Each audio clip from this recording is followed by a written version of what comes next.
Hello ji, नमस्कार and welcome back to yet another video. तो अभी तक डीबीएमएस में जैसा कि हमने देखा कि डेटा मॉडल्स होते हैं, जिसमें relational database, NDT data models वगैरह। तो जो रिलेशनल डेटा मॉडल या फिर जो हम डेटाबेस जो हम बनाते हैं, या फिर जैसे भी एसक्यूएल या माई एसक्यूएल में जो डेटाबेस कोड करने वाले जो लोग होते हैं, उनके पास एक पूरी तरीके से डेटाबेस नहीं आता। कुछ एक किसी भी इंडस्ट्री में तुम्हारे पास एक डेटाबेस डिज़ाइनर होता है जो कि डेटाबेस को डिज़ाइन करता है, उसके स्ट्रक्चर को डिज़ाइन करता है।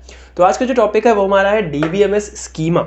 स्कीमा क्या होता है? बेसिकली जैसे हमारी बॉडी में स्केलेटन होता है, वी नो अबाउट स्केलेटन, ठीक है। स्केलेटन मतलब जो हमारा स्ट्रक्चर होता है बॉडी का, या वो सब कुछ जैसे भी हम देखते हैं, या फिर हमारी बॉडी का एक स्केलेटन सबका सेम होता है, या फिर किसी का डिफरेंट होता है। तो उसी तरीके का जो डेटाबेस का जो स्केलेटन होगा, या फिर आप बोल सकते हो कि जो तुम्हारी डेटाबेस की जो डिज़ाइन होगी, या उसकी जो एक तरीके से कह सकते हो उसका स्ट्रक्चर कैसा होगा, that is defined by database schema. DBMS schema बनाने के लिए हमारे पास जो डेटाबेस डिज़ाइनर्स जो होते हैं वो बेसिकली यही जो स्कीमा होता है वो क्या देते हैं उसको, वो जो प्रोग्रामर्स होते हैं उसको देते हैं। तो स्कीमा का बेसिक एक मतलब है कि स्ट्रक्चर। क्या मतलब है? स्ट्रक्चर ऑफ डेटाबेस जो कि हम यूज़ करते हैं। अब इस स्कीमा में होगा क्या, जैसे कि तुमने देखा होगा कि डेटाबेस होता कैसा है। हमारे पास जो डेटाबेस होता है उसमें क्या होता है, एक टेबल बनी होती है और उसके अंदर हमारे पास कुछ एंटिटीज़ और वैल्यूज़ दी होती हैं। बट जो डेटाबेस का जो स्कीमा होता है वो बेसिकली हमारे पास होता है उसकी सिर्फ उसकी जो नेम ऑफ द कॉलम्स। मतलब जैसे कि अगर मैं यहाँ दिखाऊं, जैसे ये हमारे एक टेबल है जिसके अंदर 3 कॉलम्स दिए गए हैं, एक स्टूडेंट आईडी दिया गया है, नेम दिया गया और मार्क्स दिया गया। इसकी वैल्यूज़ अभी तक हमारे पास में डिफाइन नहीं है। तो यही चीज़ डेटाबेस डिज़ाइनर हमें देता है। मतलब वैल्यूज़ तो यूज़र वो करेगा जो भी उसमें उसको डालना होगा। डेटाबेस डिज़ाइनर डिज़ाइन करेगा कि टेबल का स्ट्रक्चर कैसा होगा। अब जो डीबीएमएस का जो स्कीमा है वो बेसिकली 2 टाइप में डिवाइड होता है। एक होता है फिजिकल स्कीमा, एक होता है लॉजिकल स्कीमा। जैसा कि तुम लोग यहाँ पे देख सकते हो कि ये पूरा स्कीमा का एक समझो स्ट्रक्चर टाइप का बना हुआ है। फिजिकल स्कीमा जो है उसके अंदर जैसे मैंने यहाँ पे एक डेटाबेस बना रखा है, दिस इज द डेटाबेस। तो फिजिकल स्कीमा डील करता है डेटाबेस के बारे में कि कैसा डेटाबेस होगा, या हम उसको किस तरीके से स्टोर कर रहे हैं, स्टोरेज ऑफ डेटा। मतलब ये जो डेटा स्टोर होगा किस तरीके से स्टोर होगा, क्या होगा। तो उसकी जो इंटरनल फंक्शनैलिटी है वो तुम्हारा ये जो फिजिकल स्कीमा है वो इसको दिखाता है। इसके अपोजिट साइड जो लॉजिकल स्कीमा है, लॉजिकल स्कीमा कंटेन्स करेगा तुम्हारा टेबल और जो कंस्ट्रेंट्स जो तुम्हारे होते हैं, या फिर जितनी भी इसमें तुम एंटिटीज़ या फिर जो भी उसमें तुम एसक्यूएल के कमांड्स लगा रहे हो, तो वो सब कुछ तुम्हारा क्या डिफाइन करता है, लॉजिकल की किस तरीके का तुम्हारा डेटाबेस का लॉजिक होने वाला है। That will be defined only by the logical schema. तो अगर मैं बात करूं कि डीबीएमएस स्कीमा किस टाइप के होते हैं, तो 2 टाइप के होते हैं। एक होता है लॉजिकल, एक होता है हमारे पास फिजिकल।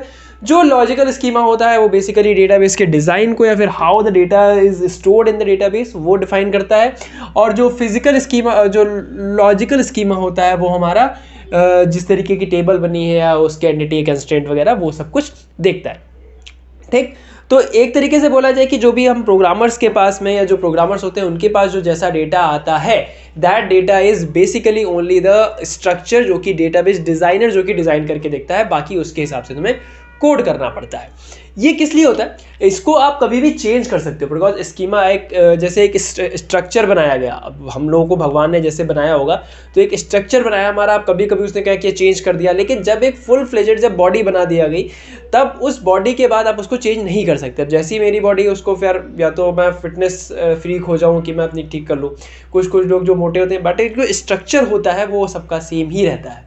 इसी प्रकार से हमारा डेटाबेस का स्ट्रक्चर जो होगा वो आप चेंज कर सकते हो कभी कभार, लेकिन जब वो फुल फ्लेजेड बन जाता है, जब उसका कोड कर दिया जाता है, या जब उसके अंदर वैल्यू को स्टोर कर दिया जाता है, उस टाइम पे क्या होता है, उस टाइम पे आप उसको चेंज नहीं कर सकते। अब इसमें अगर मैं एक बात करूँ, एक हमारे पास एक डेटाबेस में एक टर्म आता है जिसको हम बोलते हैं instance. What is instance of database? Database instance क्या होता है? तो जैसे कि मैंने अभी बताया, स्कीमा में हमारे पास कोई भी डेटा नहीं कंटेन होता, और इसको हम ऑपरेशनल नहीं कर सकते। ऑपरेशन इन द मीन्स कि schema is the structure of the basic data.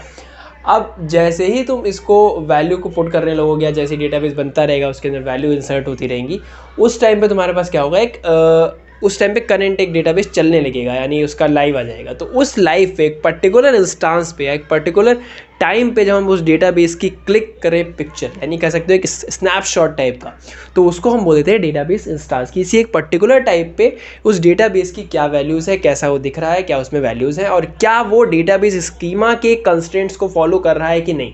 Means अगर यहाँ पे तुम्हें स्टूडेंट आईडी दी गई है तो क्या इस पूरे रो में स्टूडेंट आईडी ही है कि नहीं है, क्या इस पूरे इसमें नेम में नेम ही है कि कुछ और भी भर दिया गया है। तो उस चीज़ को देखने के लिए आप डेटाबेस इंस्टांस कर सकते हो। तो डेटाबेस इंस्टांस का मतलब क्या है, एक पर्टिकुलर टाइम पे डेटाबेस का स्नैपशॉट।